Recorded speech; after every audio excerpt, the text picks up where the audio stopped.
So point of today, 10 minutes, is to focus on what are the requirements we are seeing from customers. So I've divided up this Miro into a couple of sections because we're not going to get through all of this. I'm going to skim quickly through like the requirements from a client side, from an SP side, then what my recommendations are. And then here on the right, you can actually see the flow today from a very high level where Akave is and how Akave is integrating with Filecoin, and then also where some of the bottlenecks were and how we can resolve for that. And then the last but not least is my proposal in how we can come out of this event with like a clear tactical plan to solve for some of these problems. Okay. Number one, go to the left, enterprise backup requirements. So a meme, an old meme that has been around before crypto was even alive is backup is for recovery, archive is for discovery. And that's a very common thing to say, but it basically comes down to like, if you want to back up data, you're doing it because you want to recover at some point, which the time to recover is important. With archive, it's more about the ability to prove that you have a certain file, that you have, you can support certain compliance, and you're able to retrieve the authentic and guarantee it is the authentic version that is retrieved. So what also happened in the last couple of years is that in 10, 15 years ago, the enterprise backup rule, so I'm talking about from an enterprise perspective, was 3211. 321. 321 meant 3 copies, you store 3 copies on 2 different media types, and 1 copy needs to be offsite. This offsite copy was typically in a cave or somewhere even like completely remote to guarantee there was like a copy for last resort.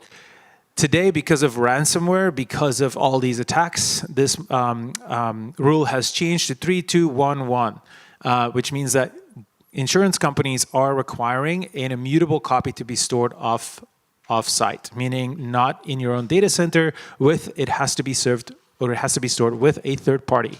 And this, these insurance companies are enforcing this because they want to reduce risk. And they're reducing risk by enforcing a second copy in an immutable format on a third party, a different environment. And so that's all opportunity for us to go after this. And then the last one is 0 errors on backup completion has also been added. The point is, today there's a lot more focus on immutability. There's also focus on object locks, meaning the ability to lock your object for a certain period of time and making sure that it doesn't get deleted and nobody can tamper with that file.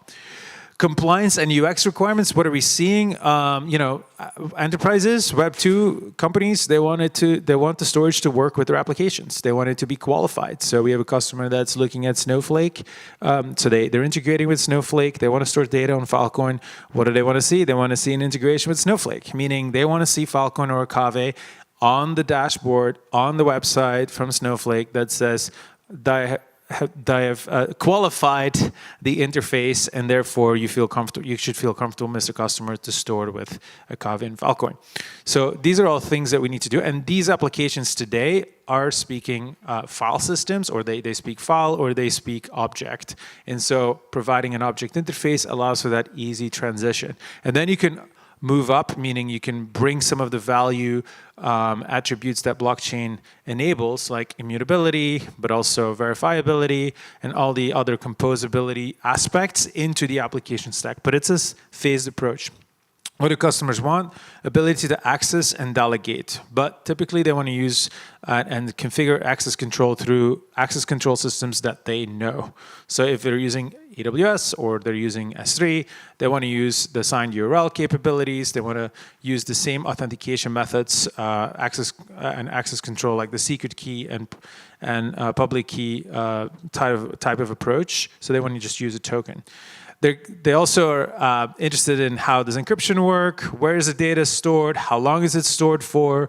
So there are discussions on like how can we ensure that when the data is deleted, that you actually have a proof of deletion. Because in traditional file systems, some government institutions will actually require you to overwrite it 7 times. There's DoD standards for that. And there's a lot of opportunity there that we can actually enable out of the gate in our stack. Because if we can have an on-chain proof that guarantees deletion, today even file systems don't really have that. You have to like run certain processes, and it's very expensive. So there's a lot of value that we can build as a network. The object lock, I kind of already talked about that. This is interesting when you're storing with Amazon, Wasabi, you name it, you have object lock as an option. Object lock means I'm going to lock this object for 10 years. That means your data is stuck for 10 years with that provider. Now, imagine if we can support that in the network and we can say, hey, Mr. Customer, you have object lock, but at the same time, you can still negotiate your price and move your data to other locations. Very powerful if we do that. Then there is a conversation on SLO, SLAs, durability. The standard is 11 nines of durability. And durability means the number of objects, the potential probability of losing an object on a yearly basis. Today, the network does not officially state what kind of durability we support because it all depends on how you integrate it, how you distribute your data across the network. And so Akave is solving for that by building erasure or by integrating erasure coding. So instead of storing one copy with one SP, we're sharding the data across multiple SPs, which increases your durability because now you can tolerate a full storage provider failure. Or if the storage provider does not want to retrieve the data, not a problem. You can still retrieve enough chunks from other storage providers to provide the data back to the customer. So there's a couple of things here that are solved for in the L2 that were not integrated or not built by Filecoin on purpose, right? I mean, we all know this, but these are requirements that users are looking for. And then we can look into the actual performance requirements, so speed of retrieval. It's not just about can you protect my data, but it's also how fast can I find my data back and what's the time to first byte when I retrieve or do an offset read. One thing that keeps coming up in this archive and backup use case is that every single bit counts. So, this is where the proof of scrubbing is an interesting feature that we should implement. Basically, what that means is you guarantee that every bit has been verified. Because remember, in the traditional world in Web 2, what happens is they store these tapes in caves or in deep archives. Every three to 5 years, they bring these tapes back and they have to read them. And they have to verify if there's no media rot because every media eventually deteriorates. And so you cannot guarantee that the data that you once wrote to a tape is still in a consistent format or is it still retrievable. So they have to go through all of this.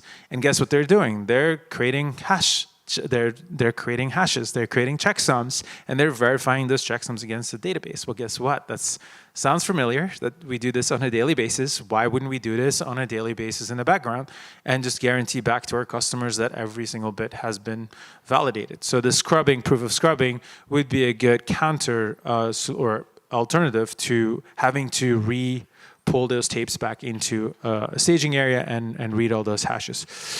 So then there is the price, obviously. What's the price? And users want to pay a stable price, meaning every month they want to pay the same amount. And then they want to know who is actually storing my data and where is my data stored. So here the proof of location is an interesting thing we could implement and has been a request since day one, from customers. They want to know exactly where the data is stored, how many replicas there are, and what the recovery process is. All these things sounds very common. Or, we've kind of talked about it, but I just want to reiterate it. So then when you look at the storage provider side, what is important for storage providers? They want to make sure that they don't have any liability when they're serving the data or when they're storing the data, that illegit data has been stored. So therefore, just in Web 2, when you go to an Amazon or Google, Microsoft, you sign in and use a license agreement. When you download an app, you click next, next, next, next, next. But really what you're signing away is, basically you're saying I'm liable for anything that I store in this cloud. In the same way, RSPs want to be covered. So this could be easily solved for by, an on-chain smart contract that has the definition of that end-user license agreement. And if we can attach this to every single deal, or maybe even simpler, right now in Akave, our thinking is we're attaching this to maybe a bucket, and then all the data goes through that bucket automatically flows. So every deal basically that's transacted from that bucket will be subjective to that end-user license agreement. So that's where we are taking the ownership and we're forcing the user to sign an end-user license agreement. But the best solution would be that it is sort of it's commonly used across multiple L2s, and so users don't really have to, the L2s don't really have to think about it. So that's an ideal situation, but right now we're solving for it. So that's one of the things we have to keep in mind. Also, how do I respond to removal requests? Again, this is like from an SP's perspective, how do I ensure that if a request comes in to delete a data set and I have to guarantee that data has been removed, let's say the government, found child porn, I'm just saying something, those are things that happen, right? They go after the user goes after, has to remove it, and all the SPs need to remove it. So in this case, there's different layers, right? So the fact that we're sharding it, encrypting it, there's layers that we can sort of obfuscate things, but in the end, it still needs to be removed. And so there needs to be tools for SPs to easily remove data without being slashed. This may be a harder discussion, but something that we definitely should be aware of.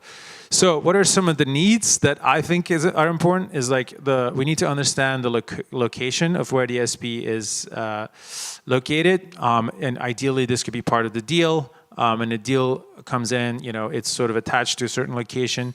End user license contract, as I mentioned, it could be an NFT, could be a smart contract. Doesn't have to be necessarily part of the deal, but it could just be a standard that we all use. As in the DSA, the decentralized storage lines could kind of help with advocating for that.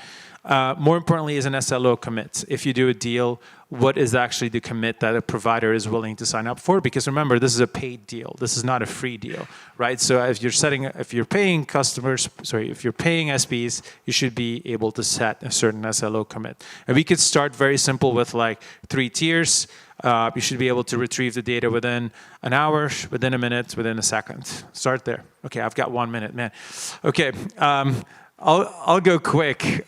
So I know I have a lot in here, but the gist of this was to give you also a real customer example. Real customer example, tens of petabytes in archived data. They care about durability. Every bit counts. These are real words from this customer. Locations supported are US and Asia. It's interesting. Not every customer cares so much, definitely when it's archives, where it's stored, as long as it's protected. Some of them are obviously, definitely in Europe, are more specific and they want it to be within country.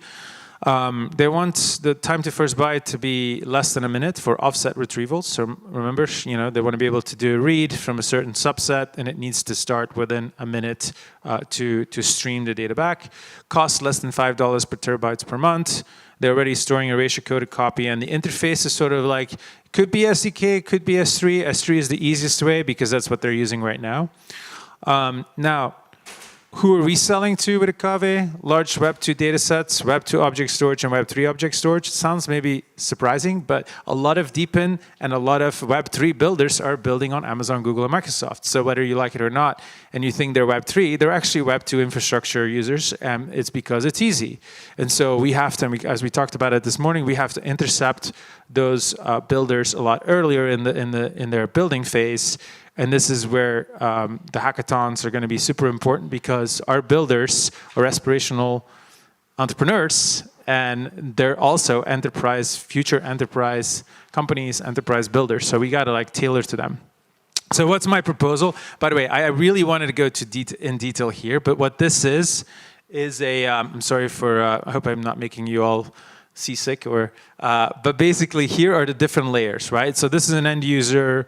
This is the Akave O3 gateway. So remember with Akave, we have an object storage S3 gateway and we've built that on top of our SDK. So you could look at this as like an application built our own SDK and the SDK is managing the data sets on Filecoin and is storing all the transactions of all the files on chain.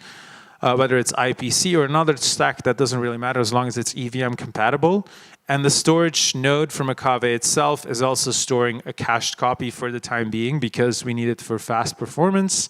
But with PDP now coming into play, this could allow us to manage warm copies on the Filecoin storage provider systems itself. So a lot of our focus now is to figure out how can we support PDP and how can we take advantage of just all the capacity that's sitting there to build a compelling value prop to end users. Because if you look at Akave, what are we? We are a data management orchestration stack, right? And so we'll do whatever we need to do to get the data into Filecoin and provide an end user experience that is equivalent or better, ideally, right, than what users are getting today with the cloud providers. And so the red boxes here are the problem statements that we've talked about or that we've identified. And what I've done is on the left, I've built a column, a matrix, where I kind of mapped out all the requirements on the left and then showcased where it's being solved. And so there are opportunities for us to move more of that functionality into the L1 because that would help all L2s and it would help us as well because then more of our resources can go towards onboarding customers and providing better interfaces. And so I know I don't have enough time here to discuss it, but I'm more than happy to like talk afterwards. I did a Miro because, I always lose, watch a presentation and I lose the presentation. And so hopefully here, you can keep the Miro, add your comments, ask your questions, and I can respond with you async afterwards. Yeah. Which Slack is that? Phil Desmond? Okay, yeah, let's do that. That's a good idea. Yeah, and if you have any suggestions on the flow, please let me know. The last thing I want to mention, and I brought it up this morning, I want this to happen and we'll have follow-up conversations, but really I want incentives that are aligned to support L2s like ourselves to run not just like proof of concept, but to actually do performance testing as well on the Filecoin network with real data, with real storage providers. And I know we can get some data cap allocation today, and we're going to get that. But I think it's further than that, meaning if we can find a way to provide Filecoin tokens, like basically the protocol incentives to be redirected proportionally to those that are bringing paid deals on chain, I think that would just attract a lot more development as well. And it would be fair for those that are using an incentive, like building on Filecoin. Thank you. We can take 2 questions for Stefan, if there's any questions. Yes, questions. I have one. Shoot. So like when you show the flow chart of like, hey, this is architecture that backing up the Agave stack, there's a lot of bugs there. What is the top thing, one thing that when you are building a Agave, you hope, oh my God, it would be so nice if Filecoin can just offer me this so I don't have to build it myself. What would be the top thing that you think is missing today?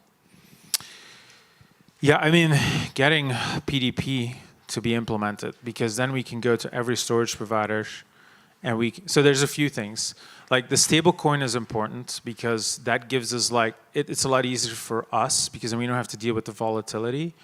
2 is, strong integration with PDP so that we can manage hot copies on top of existing storage providers. Because imagine if you go to a storage providers and you can say, hey, you can now store hot data, basically, in your same infrastructure. But all of this comes back to optimizing the incentives. So if there's one thing I would like to work on, how can we change the incentives of the protocol to support that behavior? Which is the SLOs that we talked about.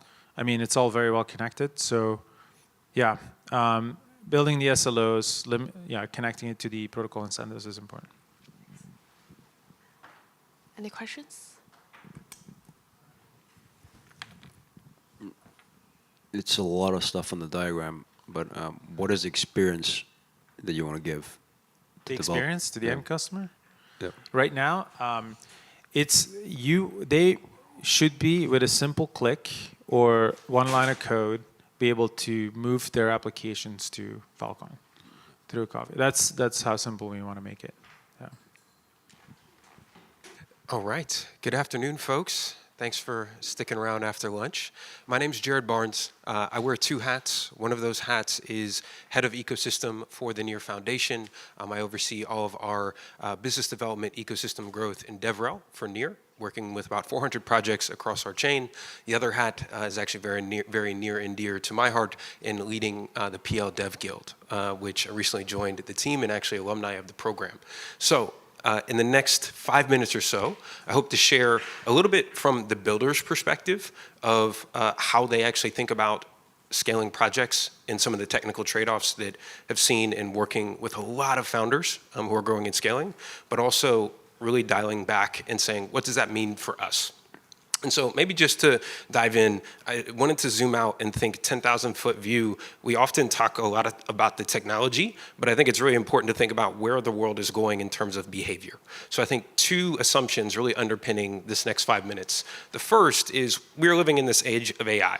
And I think it's safe to assume we're going to 10 to 100x the amount of data that exists in the world over the next 10 years, right? And only going to continue to compound that. The second assumption underpinning this talk is really thinking about what are people building and where is the opportunity at. I firmly believe that's at the application layer, both in the context of Web 2 and because the barrier to entry is decreasing, and specifically in Web 3. Why? Because that's exactly what people want and things to interact with. And as we think about the key question here, I really want you to keep this in the back of your head is, if you're a builder, what you're thinking about is how do I actually optimize my storage strategy for this huge influx of data, and then particularly if I'm building at the application layer.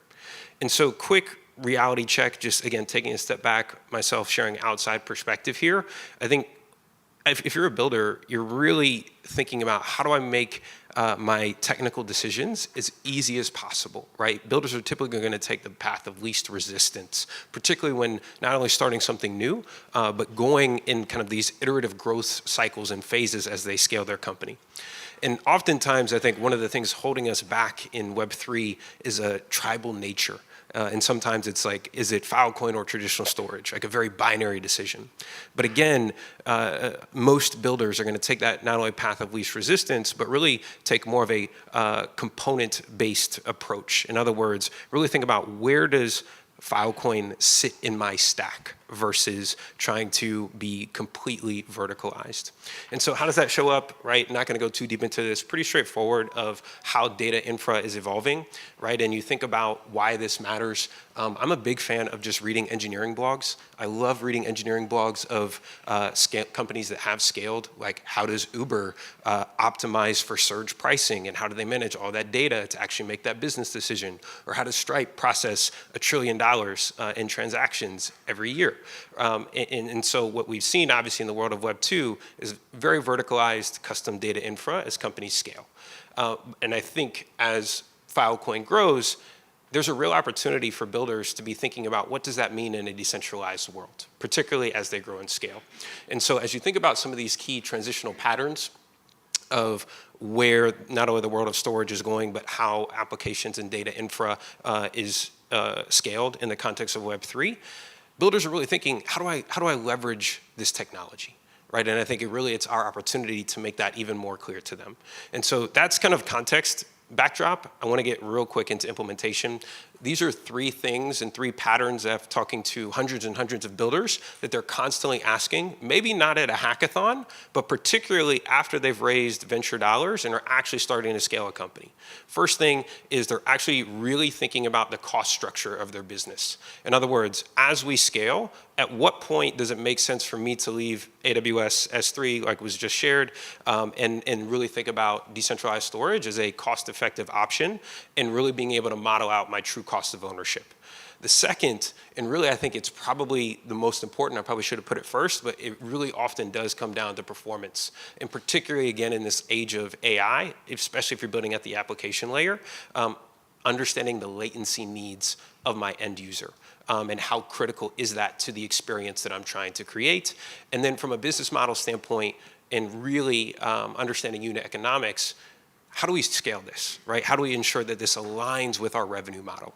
And I know revenue can be a scary world in the world of Web 3, but it often is very, very top of mind for builders. And so I share that because, honestly, this is what we see a lot of. Talking to folks that may have raised a seed round and now are actually trying to grow and scale beyond their first 1,000 users. We see a lot of hybrid storage architectures, right? In other words, they have some type of hot storage, whether that is kind of your standard like Web 2 data infra. They may or may not have leveraged some type of warm storage, let's just say like IPFS for lack of a better term, and then may leverage Filecoin for cold storage or cold data, or essentially archival data they may or may not need.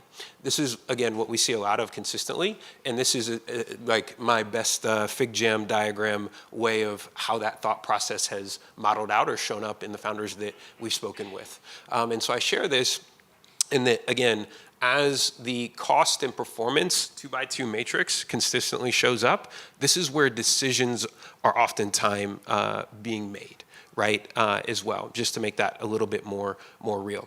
And again, forgive my multiple Figma diagrams here, but just trying to make this make sense.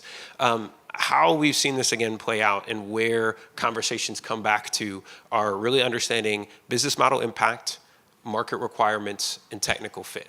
Those are really the three categories that founders are really meaningfully thinking about. I talked about the business model impact. I want to hit 2 and 3 of market and technical fit here quickly. Market, meaning as founders are customer obsessed and understanding their user needs, but also understanding the market context in which they're in. If I'm a DeFi application, what are some of the contingencies or parameters that I really need to understand from a compliance perspective around the market as well.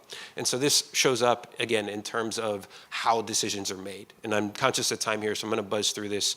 A last couple pieces of things I want to share just to make this a bit more real and put some numbers to this.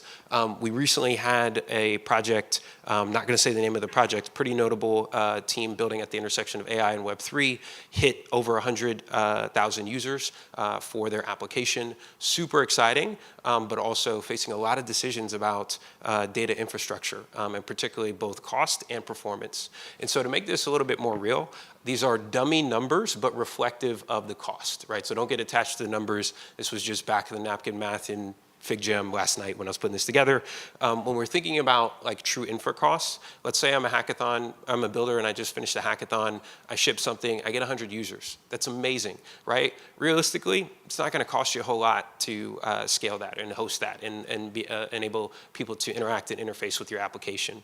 I think the moment you start hitting about 10,000 users, that's when we see what we call like implementation triggers. In other words, like, whoa, costs are starting to go up. I actually really need to think about my data infrastructure because we can't afford just to keep paying all of these AWS bills that we're getting. And especially if you're using like frontier AI models, those inference costs are going to be your #1 driver, and oftentimes where your data and data set are going to continue to grow if you're actually tracking aspects of how people are leveraging your product.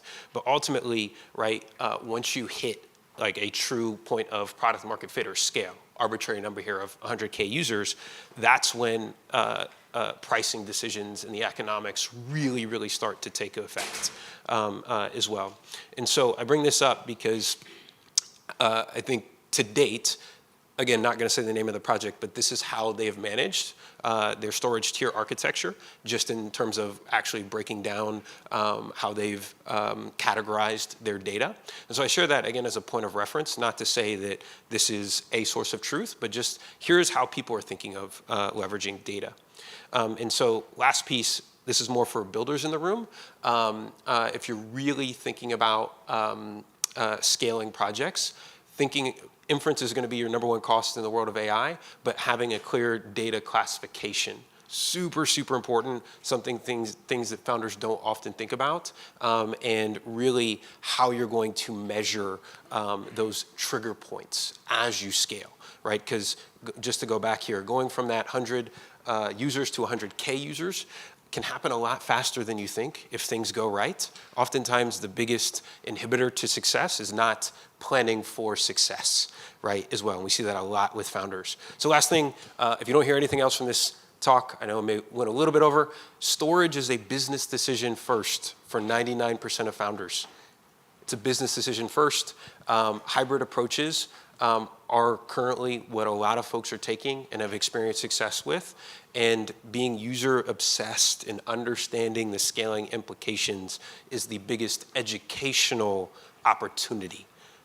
If I'm thinking about actually getting adoption, understanding the scaling implications, I think that is something that has worked well in the context of NEAR and being able to express the value of our data availability solution, understanding the scaling implications, right, and how do you think about things if things go right? Really important. So that was over 5 minutes, but hope that was impactful, beneficial perspective, outside looking in. Thank you all.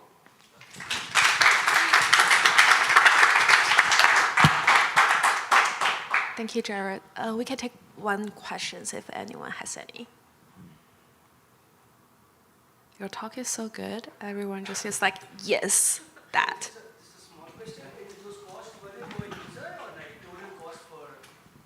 Those costs, can you go to the cost line? Yeah, sorry. Just a quick question. Is this cost is per user or it's for like 10K users, total cost?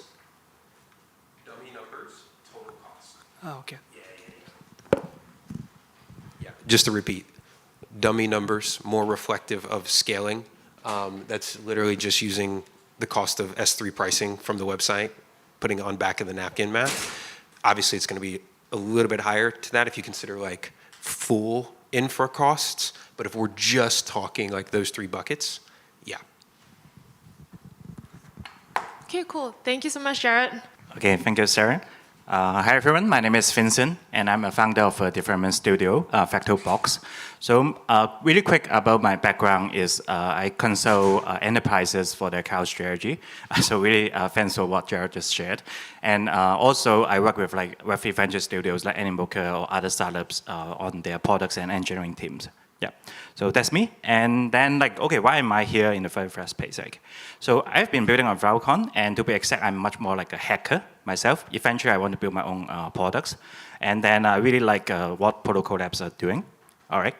So in terms of like Filecoin, then I would say like I've been really beneficial for that. Like I've been like getting prizes from more than 5 Filecoin hackathons, so it pays my travel expenses. Yes, and then I also hack a lot at YouthCobo and other hackathons. And I would say even when I'm not hacking on the Filecoin tracks, I actually come up with ideas that are really relevant to Protocol Labs, like their DAO, autonomous world, or decentralized websites, CMS, etc.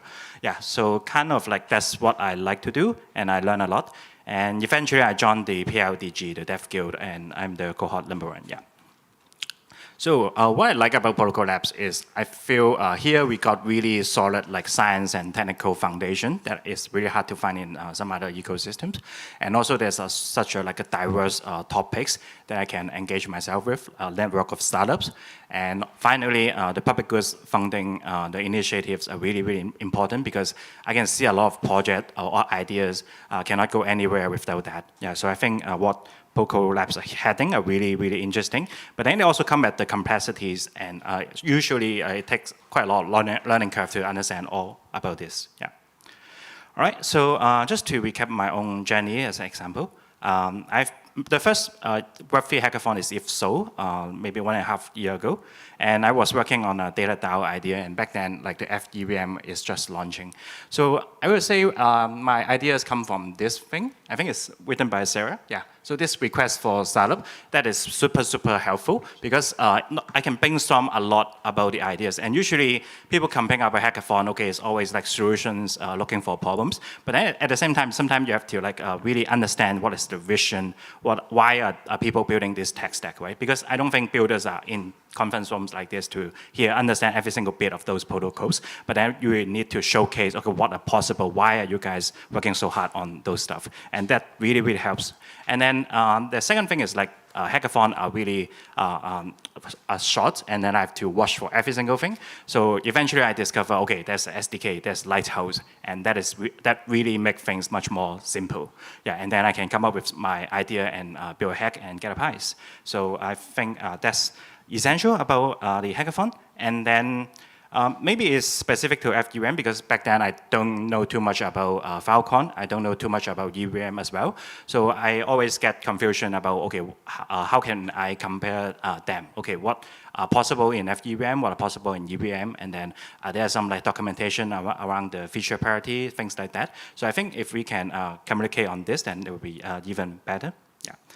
And then another experience is HackFest for sure. So I've been participating for both years. And this year I built a game which I did an autonomous world version of the Civilization game and got a finalist luckily. So I would say I do this because I want to experiment with the tech stack. Because like understanding the grand idea of those technologies like Baccara, GoHive, Galagio is one thing, but then to actually understand what is capable today, how easy I can like hack around it, and also like usually when I work on it, I can actually come up with new ideas. So I would say this kind of like boundaries are really, really helpful for us to experiment and understand the capabilities, especially today. Yeah, so I enjoy doing that, and then luckily I got some prizes as well, some like recognitions. But then I would say it's also like very different from thinking, okay, am I building a startup, right? Because obviously it's kind of like for fun. I'm just experimenting when I build a Civ game. I do have ideas that I want to become a startup, but it's still very, very far comparing like a hackathon project to an actual startup. So I would say this is like experiments. This is good, but then it takes way much more other factors to build a startup. So that's what we want. I think that's like really repeated every time I come to a Filecoin conference. We want more startups, more founders, and then we want hackathon projects to become startups.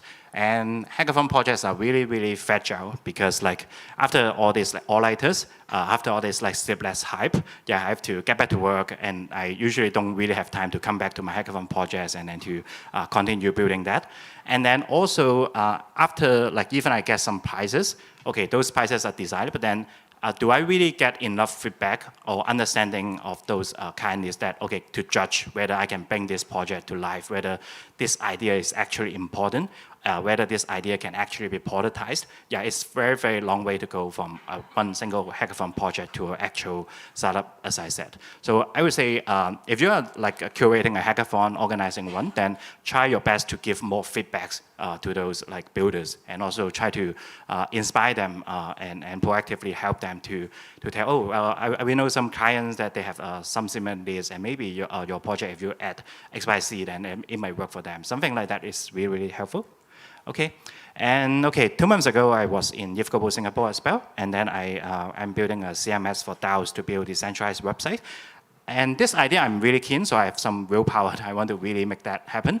And then I would say I'm really lucky that I keep this project alive because I am awarded the finalist, and also I am involved in the PLDG. So I can have that momentum to keep this project running, and also I can learn about all these moving parts. For example, whether a particular tech stack is still alive, or whether like what are the roadmaps of them? Okay, what is my like best strategy to go to clients, etc. So I think these advices I don't pick up from hackathon, but I do pick up from the PLDG and talking to you guys. So to sum up this part, like I would say, if you are building like hackathons, inspiring builders, try really like hard to communicate your target use cases and to proactively carry them. Like this is really, really helpful for those hackathon projects. And this communities like PLDG really helps to build the momentum and clears the fog of war. And finally, the last point is we really need a lot of like working examples and adoption to inspire builders, no matter how small is it. So one thing I didn't learn from Filecoin, but I learned from the GitsCon. I'm raising like crowdfunding on this like GitsCon platform, and then there's one feature they added in the latest one. So you can actually attest which projects you have been donating to. So this part is like very simple, but based on Ethereum attestation service. But everyone can understand how it works. Everyone can use it right away. So if you have like examples and industry adoption like this, so simple, so approachable, so useful, and open source, builders, once they like see it, they get it, and they know how to hack it. Yeah, so that's my 2 cents. Try to create this kind of like working daily life showcase to build inspirations. So I try to do my part as well. So I try to create my own version of the dev kit as an open source public good. Yeah, so if you want to, for example, like create a file upload widget onto your website, and you can just copy and paste this code base to your project. And I'm contributing this as part of the PLDG as well. All right, so that's my final bit. Create working examples and adoption, however small, will inspire builders. Yeah, so that's my sharing, and thank you very much. Yeah.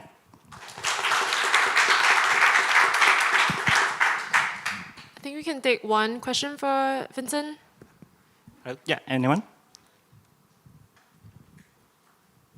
Yeah, please. Yes, Arsh. Hey, hi Vincent. Thanks for the great stuff.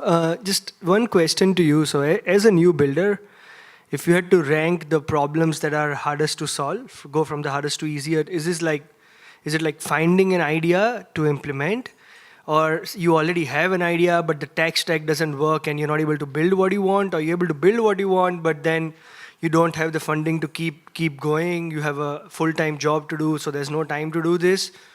Or is it like, even after all that works, no one actually wants to use it because it's hard to find PMF or tooling built on Filecoin? Like, how would you stack rank these in orders of difficulty, if that question makes sense? Like, Yeah, yeah. because very, it looks very like good you've been doing this for a while, which is amazing. Yeah.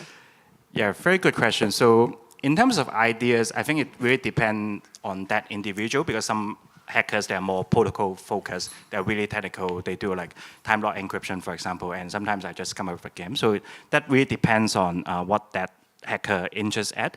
I would say that problem you can resolve by just participating in enough hackathon. You get experience, you exhaust the ideas, and then you will get better, and you get you know what you are doing. So that problem is